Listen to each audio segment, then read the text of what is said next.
طاقت چاہیے، اختیار چاہیے، بس دنیائی جو معاملات ہیں، مسائل وسائل، یہ چیزیں اچیو ہو جائیں.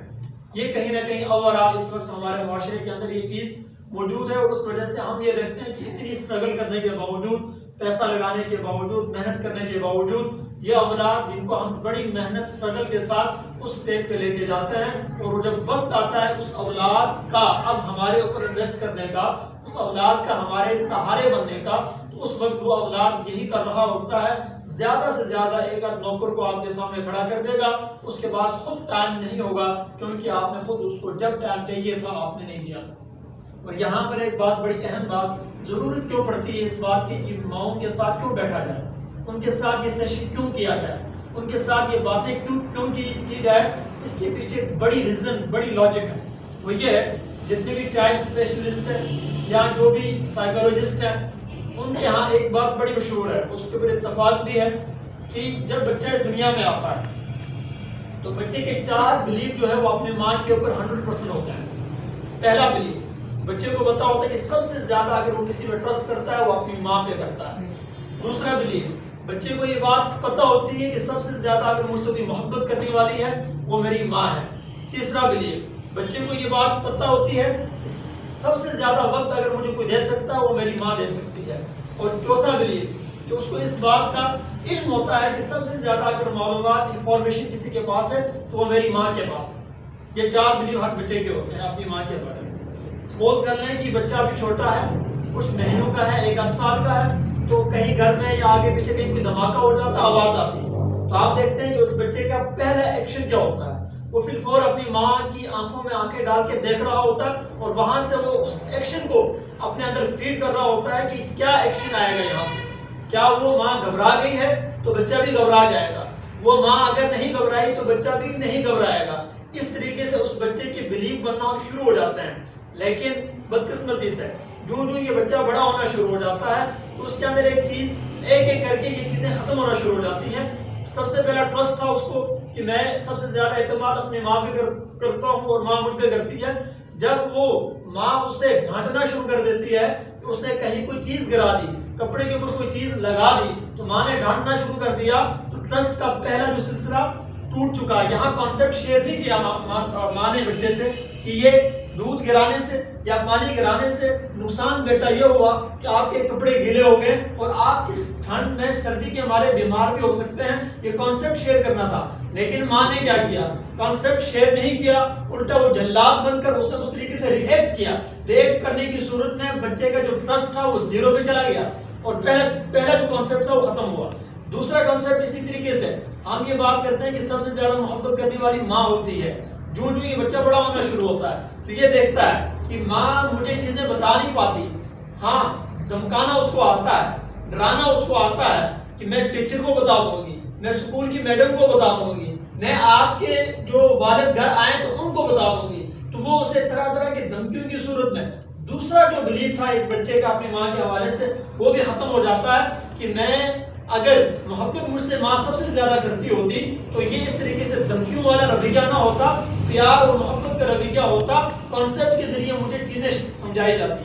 اور تیسرا جس میں کہ انفارمیشن کی بات، علم کی بات، کہ وہ جب بچہ سوال کرتا ہے، ہمارے ماؤں پہ کیا ہوتا ہے کہ بچے نے ایک سوال کیا تو ایک آدھ کا جواب دیا تو ٹھیک ہے، دوسرا سوال کیا تو ہم جواب نہیں دے پاتے ہیں. بہت ساری وجوہات ہیں، یا تو خود ہمیں پتہ نہیں ہوتا، ہم نے اس کے اوپر ورک ہی نہیں کیا، یا کہیں یہ ہوتا ہے کہ ہم سمجھتے ہیں یہ کام ہمارا ہے ہی نہیں، اسکول کے لیے ہم نے بچوں کو بھیج دیا، یہ کام وہاں پر ہوگا، ہم یہ نہیں کرتے ہیں. تو وہاں پر اسے تیسرا بلیف تھا کہ میری ماں کو سب سے زیادہ علم ہے، وہ جانتی ہے، یہ بھی ختم ہو جاتا. اور آخری جو چیز ہے کہ میری ماں ہمیشہ میرے لیے اویلیبل ہے، وہ بھی جب یہ بچہ بڑا ہونا شروع ہوتا ہے تو یہ دیکھتا ہے کہ صبح صبح ماں جو ہے وہ بھی تیار ہو کے جاب پہ جا رہی ہے، اور اسی طریقے سے والد بھی جا رہے ہیں. تیسرا جو چوتھا جو بلیف تھا وہ بھی ختم ہو گیا کہ میرے لیے ان کے پاس وقت بھی نہیں ہے. تو یہ ضرورت کیوں پڑی؟ میں عرض یہ کر رہا تھا کہ ضرورت کیوں پڑ رہی ہے کہ ماؤں کے ساتھ اس ڈسکشن کو کیا جائے کہ اللہ تبارک و تعالیٰ نے اگر آپ کو ایک انعام سے نوازا ہے، ایک تحفے سے نوازا ہے، تو اس حوالے سے ہمیں کچھ بنیادی ورک کرنا ہوگا، ہمیں کچھ پلاننگ کرنی ہوگی، ہمیں کچھ سوچنا ہوگا، ہمیں پراپر طریقے سے جیسے ہمیں اس کی صحت کی فکر ہوتی ہے بچے کی، اسی طریقے سے اس بچے کے فکری فکر بھی ہمارے لیے بہت ضروری ہے، اس کی تربیت کے حوالے سے ہمارے ذہنوں میں بہت ساری چیزیں جو ہیں وہ ہونا ضروری ہے۔ تو اس حوالے سے آج کا یہ جو سیشن یہاں پر ہم نے لیا، اور اس میں ہم کوششیں کریں گے بنیادی طور پر کچھ چیزیں آپ سے شیئر کرتے ہیں۔ یقین مانیں کہ آپ میں سے جتنی آپ تاریخ کو دیکھ لیں، دنیا کے اندر جتنے بڑے کام ہوئے یا کسی بھی شخص نے وہ بڑے کام کیے تو اس کے پیچھے اس کی ماں کا بنیادی کردار ہے۔ یہ بات کہنا شاید ہم کہہ کے یا سن کے اس کو اتنے پکے ہو گئے ہم اس کے اوپر برک نہیں کرتے۔ آج کل بھی آپ اگر اقبال کی مثال لیتے ہیں، آپ اور مزید کئی ایسے لوگوں کی مثال لیتے ہیں تو پیچھے آپ کو ایک ماں کی محنت ہی نظر آتی ہے کہ اس کی محنت کی وجہ سے وہ ساری چیزیں ہوتی ہیں۔ اللہ تبارک و تعالیٰ نے یقیناً ہم جو بچوں کی پرورش کرتے ہیں، اس کے اوپر جو ہم سٹرگل کرتے ہیں، اس کے اوپر جو ہم محنت کرتے ہیں، یہ ایسا ہی نہیں ہے، بلکہ اس حوالے سے اللہ تبارک و تعالیٰ نے اجر بھی رکھا، ثواب بھی رکھا، اور ساتھ کیا ہے کہ وہ بچہ جتنا اچھا بیٹھ ہوگا، جتنی اچھی اس کی تربیت ہوگی، جتنی اچھی اس کی جو فکری تربیت ہوگی تو وہ کیا ہوگا کہ وہ سب سے زیادہ فائدہ کسے دے گا؟ ماں باپ ہی کو دے گا۔ آنکھوں کا ٹھنڈے کس کے لیے بنے گا؟ ماں باپ ہی کے لیے بنے گا۔ تو پہلا آج کا جو پوائنٹ ہمارا کہ رضاعت کے حوالے سے، جب بچے کی بنیاد پڑتی ہے اس دنیا میں اور اس دوران جو ماں ایک تکلیف سے گزرتی ہے، اس حوالے سے اللہ تبارک و تعالیٰ نے نبی صلی اللہ علیہ وسلم کے ذریعے ایک بڑی مشہور حدیث ہے کہ جس میں حضرت اسماء رضی اللہ تعالیٰ عنہ ایک صحابیہ ہیں، فرماتی ہیں کہ وہ نبی صلی اللہ علیہ وسلم کے دربار میں آئی اور آپ صلی اللہ علیہ وسلم سے ایک سوال کیا۔ فرمانے لگی، اے اللہ کے رسول، ہم خواتین گھروں میں ہوتی ہیں، مرد جو ہے یہ نکلتے ہیں، نماز بھی مسجد میں جا کے پڑھتے ہیں، جہاد بھی یہ جا کے میدان جنگ میں کرتے ہیں، اور اسی طریقے سے طرح طرح کے بڑے عمل ان کو اویلیبل ہیں، یہ کر سکتے ہیں۔ ہم گھروں کے اندر ہیں، گھروں میں رہتے ہوئے ہم ان کے بچوں کی پرورش کر رہے ہوتے ہیں، ہم بہت ساری ایسی چیزیں ہیں کہ جن کو ہم نہیں کر پاتے۔ نبی صلی اللہ علیہ وسلم نے صحابہ کی طرف دیکھا اور فرمایا کہ آپ نے اس سے بہتر آج تک کسی خاتون کو سوال کرتے ہوئے دیکھا؟ تو صحابہ نے جواب دیا کہ نہیں، اس سے بہتر آج تک ہم نے کسی کو سوال کرتے ہوئے نہیں دیکھا۔ نبی صلی اللہ علیہ وسلم نے جواب دیا، فرمایا کہ وہاں پر وہ جو حالت جنگ میں، میدان جنگ کے اندر وہ جو مجاہد اللہ کے راستے میں لڑ رہا ہے، اس کو جو اجر وہاں پر لڑنے کی صورت میں ملتا ہے، آپ ان کے جو بچوں کو گھر کے اندر جو پرورش کر رہے ہیں، اس پرورش کے دوران اللہ تبارک و تعالیٰ آپ کو وہی اجر گھر میں بیٹھے بیٹھے دیتا ہے۔ دوسری بات فرمایا کہ وہاں پر وہ میدان جنگ کے اندر وہ مجاہد شہید ہو جاتا ہے، اللہ تبارک و تعالیٰ اس کا جو خون کا قطرہ زمین پر گرنے سے پہلے اس کی بخشش ہو جاتی ہے۔ فرمایا کہ اسی طریقے سے بچوں کی تربیت کرتے ہوئے، بچوں کی پرورش کرتے ہوئے اگر کسی خاتون کا انتقال ہو جاتا ہے، بچوں کی پرورش کے حوالے سے، بچوں کو اس دنیا میں لانے کے حوالے سے، تو فرمایا کہ اس بچے کو بھی، کیا اس ماں کو بھی جو درجہ ہے کیا وہ کیا ملتا ہے؟ شہادت کا ملتا ہے۔ بچے کی پیدائش پر مبارکباد دینا بچے کا حق ہے، یہ تو ہے ہمارے یہاں ٹرینڈ عام ہے، لیکن اس میں ایک پرابلم کہ ہم کیا کرتے ہیں، بیٹے کی پیدائش ہو جائے تو مبارکبادوں کا ایک لمبا سلسلہ شروع ہو جاتا ہے، بیٹی کی پیدائش ہو جائے تو ماں بھی اپنے آپ کو گلتی تصور کرتی ہے اور باپ بھی، اور اسی طریقے سے مبارکباد دینے والے بھی۔ یہاں پر میں آپ کے سامنے اس پوائنٹ کو لے کر آیا، یہاں پر نبی صلی اللہ علیہ وسلم نے فرمایا کہ بیٹیوں کی پرورش کے حوالے سے، بیٹیوں کی تربیت کے حوالے سے فرمایا کہ 3 پروانے ان والدین کو مل جاتے ہیں جو اپنی بیٹیوں کی پرورش کرتے ہیں صدقے دل کے ساتھ۔ پہلا پروانہ، جہنم سے وہ بچی جو ہے ذریعہ بنتی ہے والدین کو دوری کا، یعنی جہنم ان سے دور ہو جاتی ہے اس بچی کے ذریعے، ان بچیوں کے ذریعے۔ دوسرا، ان بچیوں کے ذریعے وہ لوگ، وہ والدین جنت کے حقدار بن جاتے ہیں۔ اور تیسرا، نبی صلی اللہ علیہ وسلم نے فرمایا جس نے اپنی زندگی کے اندر اپنی 2 بیٹیوں کی پرورش، تربیت صحیح طریقے سے کی، قیامت میں جنت کے اندر اسے میرا پڑوس میسر ہوگا۔ اور اشارہ کر کے فرمایا کہ جس طریقے سے یہ 2 انگلیاں آپس میں قریب ہیں، اسی طریقے سے وہ والدین جنت میں میرے قریب ہوں گے جنہوں نے صحیح معنوں میں اپنی بچیوں کی پرورش اور تربیت کی ہوگی۔ کان میں اذان کے حوالے سے، جب بچے کی پیدائش ہوتی ہے دنیا میں آ گیا وہ، اس حوالے سے ایک بڑا اچھا مستحب عمل، سنت عمل ہے کہ اس کے کان میں اذان دی جائے۔ اب اذان دینے کا مقصد کیا ہے؟ اذان دینے کا مقصد یہ ہے کہ وہ بیماریوں سے بچ جائے۔ اب بچے جب اس دنیا میں آ چکا، اب اس حوالے سے اس کو غسل دینا ہے، ہم یہ دیکھتے ہیں کہ آج کل ہاسپٹلس کے اندر سچویشن اس طرح کی ہوتی ہے کہ وہاں پر کہیں نہ کہیں ذرائع نہیں ہوتے، وہاں پر ٹشو پیپر اور طرح طرح کے طریقوں سے بچے کو کر دیا جاتا ہے، جبکہ یہ درست عمل نہیں ہے۔ سنت یہی ہے کہ بچے کو جتنا جلدی ممکن ہو جائے تو اس کا غسل کر لینا چاہیے، پانی سے اس کو صاف کر لینا چاہیے۔ اور اس حوالے سے اگر کہیں یہ لگتا ہے کہ بچہ بیمار ہے یا کوئی اس طرح کی کریٹیکل کنڈیشن ہے تو وہاں پر یہ ہے کہ کپڑا جو ہے وہ گرم پانی میں لے کر 3 دفعہ اس کے پورے جو جسم ہے، جو باڈی ہے اس کے اوپر اس کو پھیر دیا جائے۔ وہ یہ ہے کہ اس کی تہنیک کرنی، یعنی بٹی دینا ہم اپنی زبان میں کہتے ہیں۔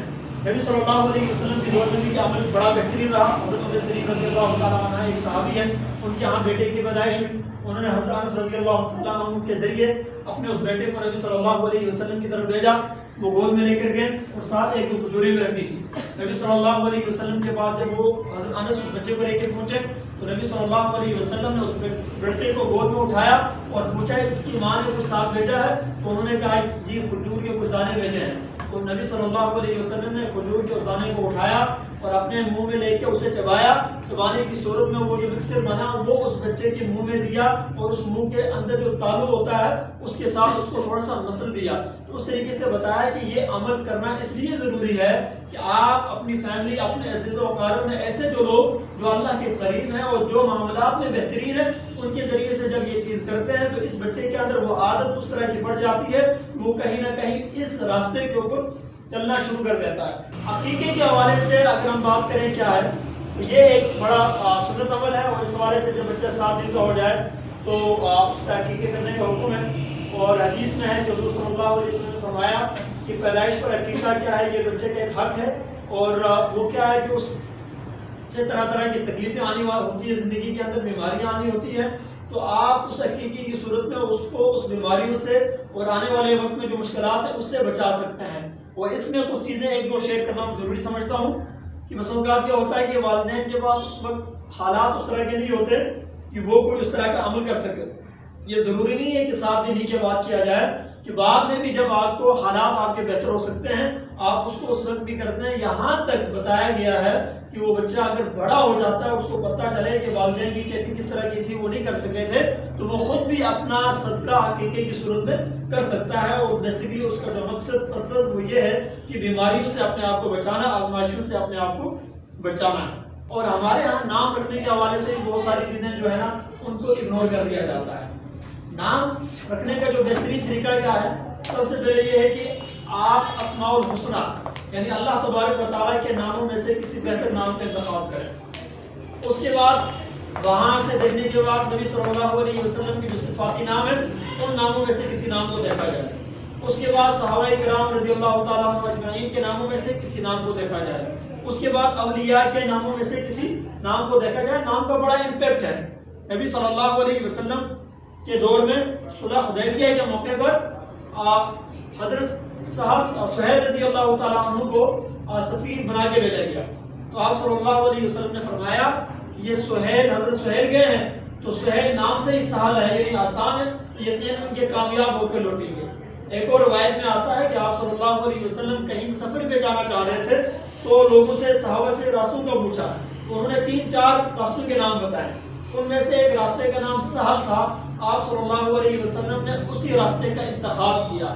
نام کا شخصیت کے اوپر بڑا امپیکٹ ہوتا ہے، اس کے بہترین قسم کے نتائج بھی میسر ہوتے ہیں۔ ہمارے ہاں کیا ہوتا ہے کہ ہم ان ناموں کو چھوڑ کر ہم یہ دیکھتے ہیں وہ نام جو کسی نے نہ رکھا ہو، وہ نام جو موجودہ دنیا میں، موجودہ حالات میں کسی آئیڈیل ماڈل، رول ماڈل جو آج کل کے رول ماڈل ہیں ان میں وہ نام رکھ لیتے ہیں۔ آپ ان ناموں کے امپیکٹ یا ان کی میننگ جو ہے وہ بڑے عجیب قسم کے ہوتے ہیں، اور اس کا کیا ہوتا ہے کہ اس کا بڑا نقصان بھی ہوتا ہے۔ محمد نام رکھنا کیسا ہے؟ محمد نام رکھنا بالکل درست ہے۔ ہمارے ہاں طرح طرح کے پرسیپشنز کریٹ ہوئے ہیں، لوگ طرح طرح کی باتیں بھی کرتے ہیں، تو یہ پیارے نبی صلی اللہ علیہ وسلم کا سب سے بہترین نام ہے، اور اس نام کو رکھنا اور اس کو آگے لے کے چلنا، اس کے بہت سارے فوائد بھی ہیں۔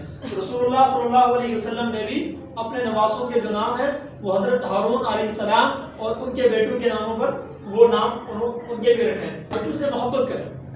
اب یہ جب اللہ تبارک و تعالیٰ نے انعام کی صورت میں یہ چیز ہمیں عطا کی ہے، اس حوالے سے محبت کرنا کیا ہے؟ بیسیکلی ایک تو یہ ہوتا ہے کہ لاڈ نخرے اور یہ ساری چیزیں اٹھا دی جائے. محبت در حقیقت وہ ہے کہ جس میں اس بچے کی فیوچر کے حوالے سے کچھ پلاننگ اس طرح کی جائے اور اس کی تربیت اس طریقے سے کی جائے کہ آنے والی زندگی میں وہ اپنے ماں باپ کو بہت ساری دعائیں دے. ٹھیک ہے. اس حوالے سے نبی صلی اللہ علیہ وسلم کا بھی اپنا یہ عمل تھا. حضرت فاطمہ رضی اللہ تعالی عنہا جب ان سے ملنے آتی تو آپ صلی اللہ علیہ وسلم جگہ سے کھڑے ہو کر ان کا استقبال کرتے. اور اسی طریقے سے ایک صحابی کے بارے میں آتا ہے کہ نبی صلی اللہ علیہ وسلم بچوں سے پیار کر رہے تھے. وہ صحابی کہنے لگے میرے 10 بچے ہیں, میرے 10 بچے, میں اس طرح کا پیار نہیں کرتا ان سے. نبی صلی اللہ علیہ وسلم نے فرمایا کہ جو رحم نہیں کرتا ان پر بھی رحم نہیں کیا جاتا. بنیادی طور پر اولاد کی تربیت کے حوالے سے 4 اصول بڑے اہم ہیں. وہ اصل مقصد گفتگو کا یہی تھا کہ ان 4 چیزوں کو ہم تھوڑا سا اپنے ذہن میں جگہ دیں اور اس کے اوپر کسی نہ کسی حد تک عمل کریں. قرآن مجید کی ایک بڑی مشہور آیت ہے قُلْ أَنفُسَكُمْ وَأَهْلِيكُمْ نَارًا کہ اپنے آپ کو اور اپنے گھر والوں کو آگ سے بچائیں. اب اس گھر میں یہ سارے وہ لوگ آتے ہیں کہ جو گھر کے اندر شامل ہیں. اور یہاں پر سب سے پہلے یہ بات ہے کہ جو بچے اللہ تبارک و تعالیٰ نے ہمیں دیے یہ بھی اس کے اندر شامل ہیں. تو اس حوالے سے ہمیں ان کی تربیت پر مکمل طریقے سے فوکس کرنا ہوگا. جہاں والد کے اوپر بہت ساری ذمہ داریاں ہیں وہاں پر ایک ماں کے اوپر بھی بہت ساری ذمہ داریاں ہیں. ریسرچ یہ بتاتی ہے کہ ایک بچے کی تربیت کے لیے 85% جو رول ہے وہ ماں کا ہے اور 15% جو ہے وہ والد کا ہے. تو یہ ایک بڑی اہم ذمہ داری ہے. اچھا, یہ تربیت پھر ہو کیوں نہیں پاتی؟ اس میں کچھ میجر ہم بڑی غلطیاں کر رہے ہیں. ایک تو یہ ہے کہ اولاد میں انصاف نہیں ہو پاتا. جیسے کہ فار ایگزامپل یہ ہے کہ اولاد میں انصاف کریں, اولاد کی تعلیم و تربیت میں اس بات کا خیال رکھا جائے کہ ہمیں انصاف ہو اور یہ انصاف بیٹے بیٹی دونوں کی صورت میں بالکل یکساں ہونا چاہیے, برابر ہونا چاہیے. کیونکہ عام طور پر یہ ہوتا ہے کہ کوئی بچہ اپنی شکل و صورت کی وجہ سے یا کوئی ایسا عمل جو خاص وہ بچہ کرتا ہے اس عمل کی وجہ سے وہ والدین کے زیادہ قریب ہوتا ہے. اب جب والدین کے زیادہ قریب ہوتا ہے تو شریعت کا حکم ہے کہ اولاد میں انصاف کیا جائے. یہاں پر حضرت یعقوب علیہ السلام کی مثال ہمارے سامنے موجود ہے کہ انہوں نے زیادہ جو محبت ہے وہ کن سے کی؟ حضرت یوسف علیہ السلام سے کی. اور اس کی کئی وجوہات تھی اور وہ اپنی جگہ جائز بھی تھی, درست تھی. پہلی وجہ یہ تھی کہ ان کی ماں فوت ہو گئی تھی, دوسرے جو بچے تھے ان کی ماں زندہ تھی, اور وہ اپنی عادت, دوسری وجہ یہ تھی کہ وہ اپنی عادت کے حوالے سے بہت شریف تھے. بعض بچے ایسے بھی ہوتے ہیں. ان 2 وجہ کی وجہ سے کیا ہوتا, اور تیسری وجہ یہ تھی کہ وہ بہت خوبصورت بھی تھے. ان 3 وجہ کی وجہ سے حضرت یعقوب کی محبت ان سے زیادہ تھی. ایسے میں کیا ہوا, حضرت یعقوب علیہ السلام نے حضرت یوسف سے جو محبت کی, باقی جو ان کے بھائی تھے یوسف علیہ السلام کے, ان کے ذہن میں یہ بات آیا کہ ہماری نسبت سے زیادہ مطلب وہ محبت جو حضرت یوسف سے کر رہے ہیں. پھر آپ جانتے ہیں کہ وہ کس حد تک آگے گئے اور زندگی کا خاتمہ کرنے کے حوالے سے کیسے کیسے پلان بنائیں گے اور پھر کس طریقے سے کنویں کے اندر ان کو پھینک دیا گیا. حدیث سے بڑی مشہور حضرت نعمان بن بشیر رضی اللہ تعالیٰ عنہ کہتے ہیں ان کے باپ نے اپنے ایک بیٹے جو کہ عمرہ بنت رواحہ سے تھا انہیں غلام دیا, اور ان کی جو اہلیہ تھی عمرہ بنت رواحہ کو یہ فکر ہوئی کہ کل کہیں جو دوسرے بچے ہیں والدین کے جانے کے بعد دوسرے بچے بھی یہ مانگنا شروع کر دیں گے کہ ہمیں ان کا حق دیں یہ غلام کی صورت میں. تو وہ تھوڑی سی ہوشیار تھی اور خواتین عموماً ہوشیار ہوتی ہیں, حق وغیرہ کے حوالے سے زیادہ ہی ہوشیار ہوتی ہیں.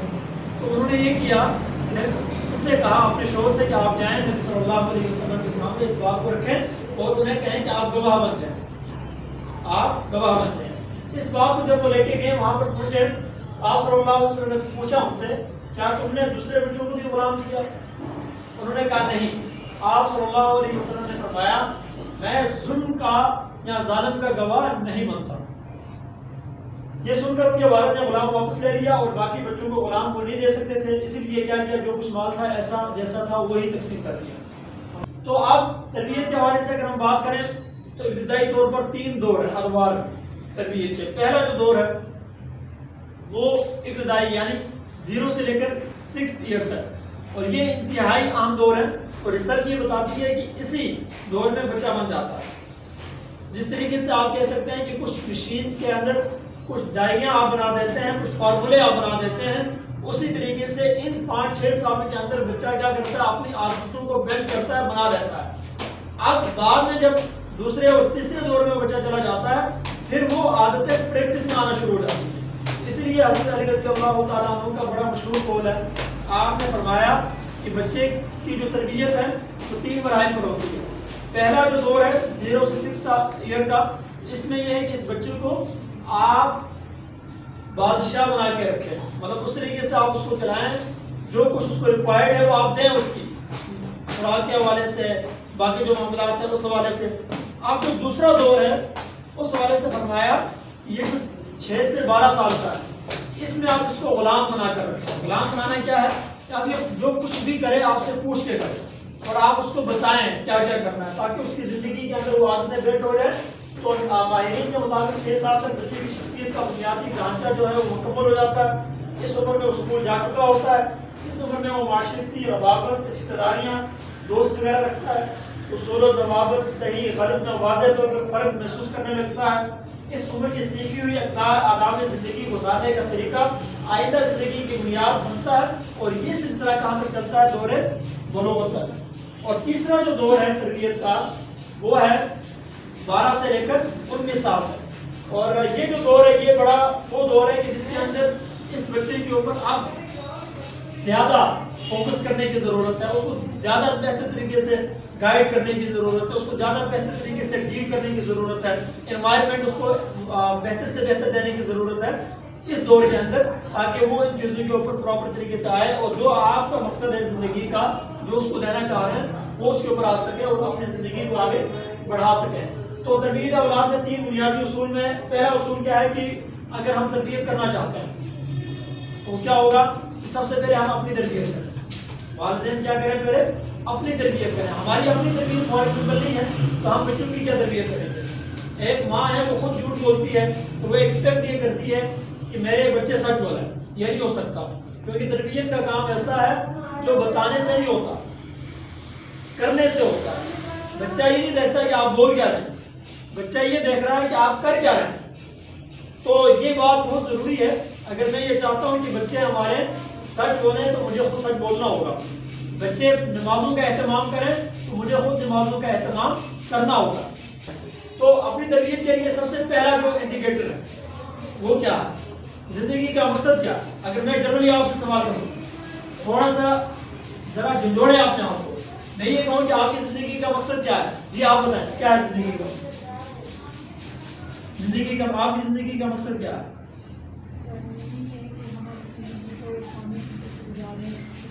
بہترین، ایکسلنٹ، آپ بتائیں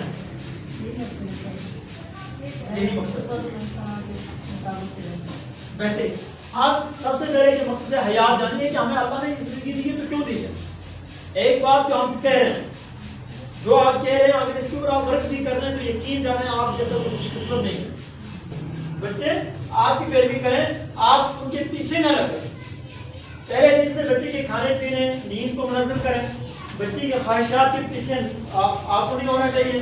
ہر 2 یا 3 گھنٹے کے بعد کی چھوٹی بات ہوئی ہے، بچہ بالکل چھوٹا ہوتا ہے، دودھ دینے کے حوالے سے اس طرح بچے کی نیند بھی پلان کریں، مطلب وہ ایک ٹائم ٹیبل آپ بنائیں کہ اس ٹائم بچے نے سونا ہے، اس ٹائم جاگنا ہے، اور بچے کو بھی یہ پتا ہو۔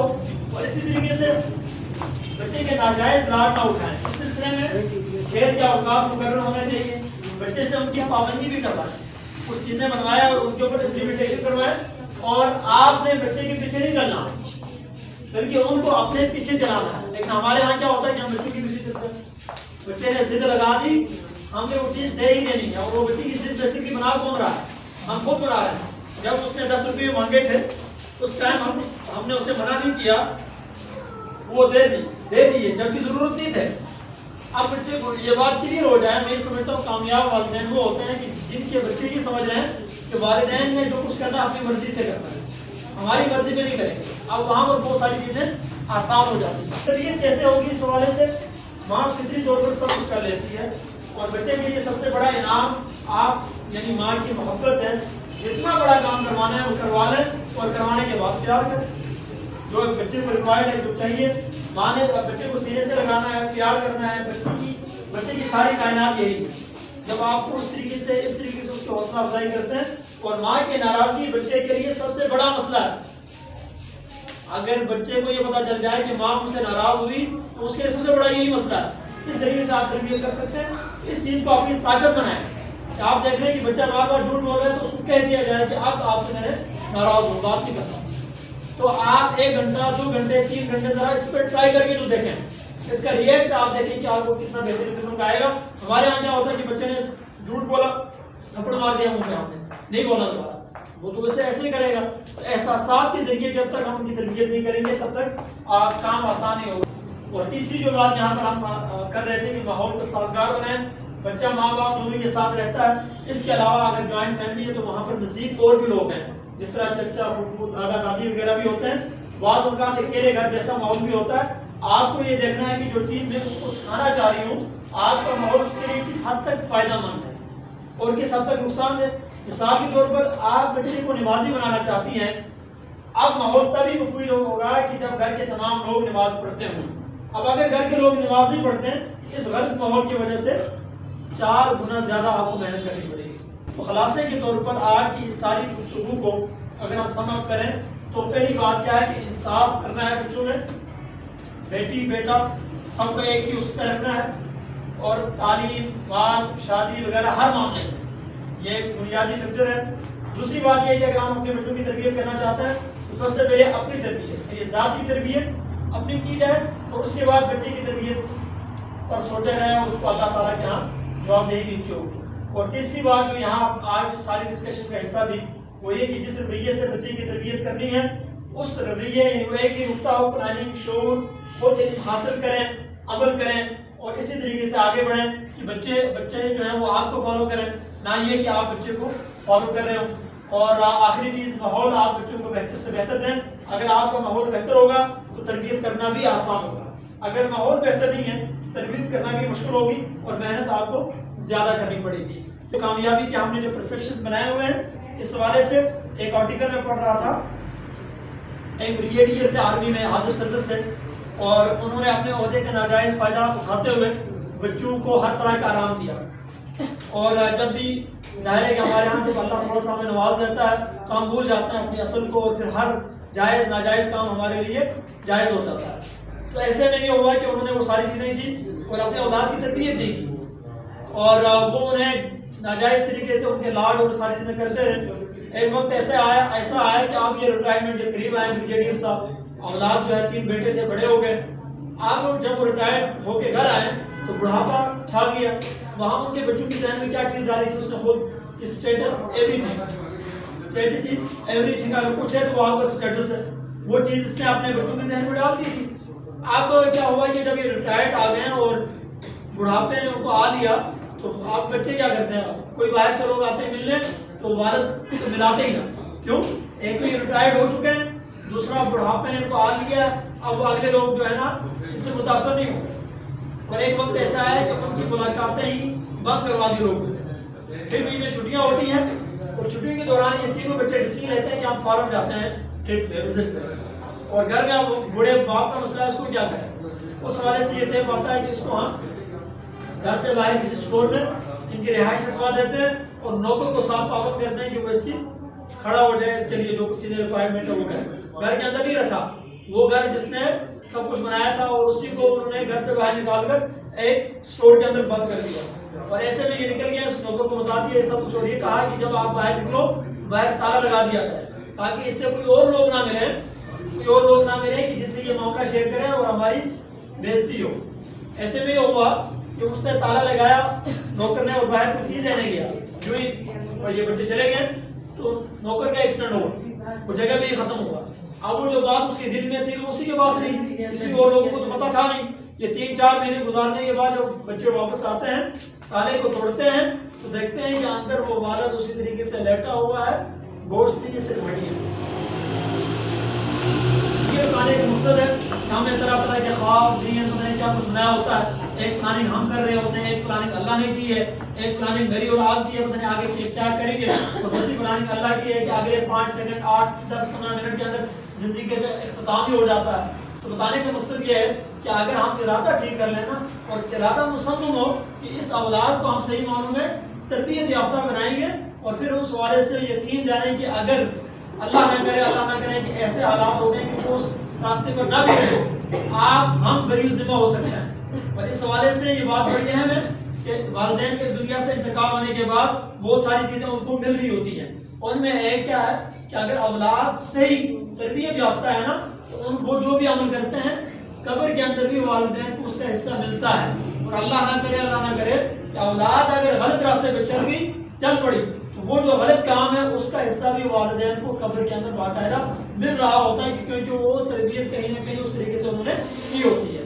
آج کی یہ ساری گفتگو کا مقصد یہی تھا کہ ہم اپنے من میں ڈوب کر پا جا سراغ زندگی.